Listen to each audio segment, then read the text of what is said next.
अस्सलामुअलैकुम। Welcome to एमराद। दोस्तों, बात आज हम करने जा रहे हैं इंडियन एयरफोर्स की गगन शक्ति 2024 एयर वॉरफेयर एक्सरसाइजेज के हवाले से, जिसमें लाइव इंडियन मीडिया पर जो ट्रांसमिशन की जा रही थी जब Indian fighter aircraft touch down exercises कर रहे थे मुल्क की मुख्तलिफ एक्सप्रेस वेज के ऊपर, तो उस वक्त बहुत ही ज्यादा एक अजीब इंसिडेंट पेश आया। और ये इंसिडेंट इंडियन SU-30 MKI तैयारों को लेकर था, जो कि राफेल के बाद इंडियन एयरफोर्स का दूसरा बेहतरीन तैयारा कहा जाता है। इसको लेकर इसका हम कंपैरिजन पाकिस्तान एयरफोर्स के मुख्तलिफ टचडाउन एक्सरसाइजेज और उसके अलावा जो पाकिस्तान अपनी मोटरवेज और हाईवेज को यूज करता है मिलिट्री मकासद के लिए, उनकी स्ट्रेटजीज पर बात करेंगे। तो बगैर किसी देर के हम इस पूरे वाक्य को शुरू करते हैं। वाक्य कुछ यूं है कि गगन शक्ति 2024 एक्सरसाइजेज इंडियन एयरफोर्स की जारी हैं। ये 10 दिनों तक एक्सरसाइजेज जारी रहेंगी और इसका दायरा इख्तियार पूरे मुल्क में फैलाया जाएगा, यानी कि पूरी की पूरी जो इंडियन एयरफोर्स है वो अपने तमाम फाइटर जेट्स के थ्रू इस बड़ी और मैसिव एयर वॉरफेयर एक्सरसाइज का हिस्सा होगी। इंडियन MiG-21 बाइसन एयरक्राफ्ट के लिए ये आखिरी एक्सरसाइज होगी, क्योंकि 2025 में उनके जो बाकी मानदार स्क्वाड्रंस हैं उन्हें रिटायर कर दिया जाएगा। अब इस दौरान इंडिया बहुत ज्यादा यूटिलाइज कर रहा है अपने राफेल एयरक्राफ्ट को, अपने मिराज 2000 एयरक्राफ्ट को और अपने SU-30 MKI एयरक्राफ्ट को। इंडिया के पास 270 से ज्यादा SU-30 MKI तैयारे मौजूद हैं, जो कि 1990s के ईरा में इन्होंने शुरू में कोई SU-30 के कुछ यूनिट्स रशिया से लिए थे, but later on transfer of technology के तहत उन्हें अपने मुल्क में बनाना शुरू कर दिया। और जब इंडिया ने TOT के तहत इन SU-30 जहाजों को अपने मुल्क में बनाया तो इनका नाम रखा गया SU-30 MKI, यानी कि मेड इन इंडिया। अब इंडिया के लिए SU-30 MKI की सिग्निफिकेंस का आपको पता लग गया होगा, और अभी तक नंबर्स के हवाले से सबसे बड़ी तादाद जो इंडियन एयरफोर्स में मौजूद है वो इन SU-30 MKI तैयारों की है। ये ट्विन इंजन एयरक्राफ्ट हैं, ये बहुत ज्यादा पेलोड कैरी कर सकते हैं, एक वक्त में बहुत ही ज्यादा मिसाइल्स कैरी कर सकते हैं, लेकिन उसके साथ साथ ये बहुत बड़े साइज के एयरक्राफ्ट हैं। ये बहुत ही ज्यादा मेंटेनेंस हंगरी भी कहे जाते हैं, यानी कि इनकी मेंटेनेंस में तो टाइम बहुत लगता है। दूसरा, इनका बजट बहुत ज्यादा होता है इन एयरक्राफ्ट को मेंटेन करने का। और तीसरा, इनमें छोटी सी छोटी प्रॉब्लम आपको एक लंबे साइकिल में डाल देती है, जिसमें आपको पूरे के पूरे जहाज को चेक करना पड़ता है। यानी कि F-16, JF-17, J-10C ये जो सिंगल इंजन एयरक्राफ्ट हैं, इनको मेंटेन करना, इनमें मरम्मत का काम करना, वट आप कह सकते हैं, वो निस्बतन आसान होता है, बजाय कि आप इस तरह के बड़े जो एयरक्राफ्ट हैं उनमें इन तमाम चीजों की इंस्पेक्शन करें। अब लाइव जब ट्रांसमिशन हो रही थी इंडियन मीडिया पर, तो उसमें एक Indian SU-30 MKI aircraft touch down exercise का मुजाहरा करता है। टच डाउन एक्सरसाइज क्या होती है कि फाइटर एयरक्राफ्ट फजा से नीचे आता है, लैंड करता है, उसके बाद उसके जो लैंडिंग गियर्स हैं वो थोड़ी देर तक रनवे पर दौड़ते हैं और उसके बाद वो उसी वक्त दोबारा से टेक ऑफ कर जाता है।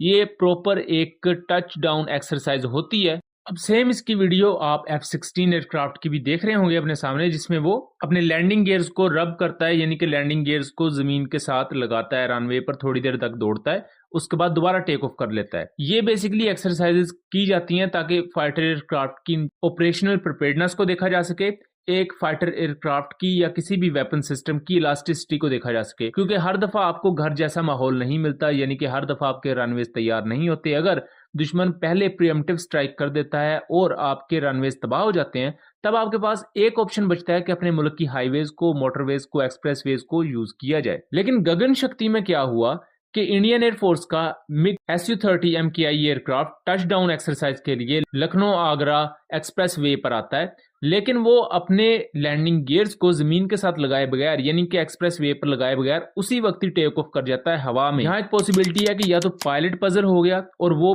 पूरी तरह बेहतर तरीके से डिसीजन मेकिंग नहीं कर सका, या SU-30 MKI एक जरा हैवी वेट एयरक्राफ्ट था, इस वजह से वो बेहतर तरीके से ये एक्सरसाइज परफॉर्म नहीं कर पाया। बहरहाल ये जो दूसरी वजह है कि SU-30 MKI एयरक्राफ्ट एक हैवी वेट एयरक्राफ्ट होने की वजह से और जरा हुजम में बड़ा एयरक्राफ्ट होने की वजह से ये नहीं कर पाया, इसके चांसेस कम है। ऑब्वियसली यहाँ पायलट का थोड़ा सा मसला हो सकता है कि वो थोड़ा सा एयरक्राफ्ट को नीचे लेकर आया, बट ऑब्वियसली पजल हो गया, ये जो भी आप उसे रीजन कह लें पायलट की, वो प्रॉपर तरीके से इसे परफॉर्म नहीं कर पाया। अब इसको लेकर हो रही है तनकीद, ना सिर्फ पाकिस्तानी साइड पर बल्कि जो ओवरऑल दुनिया में दूसरे भी अकाउंट्स हैं, ओसिंट्स हैं, वो इसको पॉइंट आउट कर रहे हैं। खुद इंडियन साइड पर इस पर तनकीद हो रही है। एक वो चीज जो पूरी दुनिया में एक लाइव ब्रॉडकास्ट की जा रही थी इंडियन मीडिया के थ्रू, और वो इंडियन गवर्नमेंट की सरपरस्ती में जाहिर बात की जा रही थी। उस दौरान जब पूरी दुनिया की नजरें आप पर थी, उस दौरान इस तरह का वाकया हो जाना, ये बिल्कुल भी कोई इंडियन एयरफोर्स की रेपुटेशन के लिए और इंडियन एयरफोर्स के पायलट्स की उस पूरी स्किल के लिए कोई अच्छा साइन लेकर नहीं आता। क्योंकि यहाँ कुछ चीजें पॉइंट आउट की जा रही हैं। जो रनवे होता है वहां से पायलट काफी ज्यादा फेमिलियर होते हैं। रनवे का पूरा अपना एक इन्वायरमेंट होता है, उसमें पायलट को पता होता है कि उसने क्या करना है क्या नहीं करना, वो उसके लिए एक नॉर्मल प्रैक्टिस होती है। लेकिन जब इस तरह के ऑल्टरनेटिव चीजों को यूज किया जाता है, जैसे कि एक्सप्रेस वेज हैं, हाईवेज हैं, मोटरवेज हैं, ये चूंकि नॉर्मली ट्रैफिक के लिए यूज की जाती हैं, और एक पायलट की अपने दिमाग में भी चीज होती है, उसकी साइकी भी थोड़ी सी होती है कि ये कोई अनफेमिलियर सी जगह है। इस वजह से मे भी पायलट इंडियन एयरफोर्स का पजल हो गया और वो इस पूरे के पूरे टास्क को सही तरह परफॉर्म नहीं कर पाया। उसके मुकाबले में मुझे एक वीडियो मिली पाकिस्तान एयरफोर्स के फाइटर एयरक्राफ्ट की, जहां ये मोटरवे और हाईवेज वगैरह पर लैंड कर रहे हैं। इसमें इवन आप पाकिस्तान के मिराजेस को देखें और पाकिस्तान के पुराने F7s को देखेंगे। यहाँ बताने का मकसद ये है कि जो मिराजेस हैं ये टेललेस डेल्टा विंग एयरक्राफ्ट हैं, और ये जो मिराजेस होते हैं इनकी लैंडिंग स्पीड बहुत ज्यादा होती है। Su-30 से GF-17 F-16 से भी ज्यादा लैंडिंग स्पीड होती है, और लैंडिंग स्पीड जितनी ज्यादा होती है पायलट के लिए जहाज को संभालना समझ लें उतना थोड़ा सा ट्रिकी होता है, मुश्किल होता है। इवन एक मुश्किल जहाज जिसकी ऑलरेडी लैंडिंग स्पीड ज्यादा है, उसको भी मोटरवे और हाईवेज पर पाकिस्तान एयरफोर्स के थ्रू काफी बेहतर तरीके से ऑपरेट किया गया है, और उसकी आप यहाँ तमाम वो चीजें देख भी सकते हैं। इसी तरह F7 एयरक्राफ्ट है, तो ये भी बेसिकली MiG-21 की एक चाइनीज कॉपी है, और इसके आप अगर विंग के डिजाइन को देखें तो वो भी काफी हद तक डेल्टा विंग डिजाइन है, बट कन्वेंशनल विंग की आपको लुक देते हैं। और ये एक्सरसाइजेस सिर्फ पाकिस्तान में नहीं की जाती बल्कि ओवरऑल दुनिया के दूसरी बहुत सी कंट्रीज में भी की जाती हैं। रिसेंटली कुछ यूरोपियन कंट्रीज ने भी एक्सरसाइजेस कंडक्ट की। जब उनके पास नए नए F-35 एयरक्राफ्ट आए तो उन्होंने अपने मुल्क की मोटरवे और हाईवेज वगैरह पर ये F-35 एयरक्राफ्ट से टच डाउन एक्सरसाइजेस की, वहां अपने एयरक्राफ्ट को लैंड करवा के उन पर नए वेपन्स लगा के दोबारा से उन्हें फ्लाई करवाया, ताकि ये पता लग सके और पायलट खुद भी फेमिलियर हों ऐसे अनप्रेसिडेंटेड किस्म के हालात से, कि अगर कभी भी कोई ऐसा वाकया पेश आता है तो उन्हें अपनी साइकी पर किस तरह कंट्रोल रखना है और किस तरह इस तरह के टास्क को परफॉर्म करना है। वरना अगर पायलट अपनी साइकी और अपने जहन पर काबू नहीं रखेगा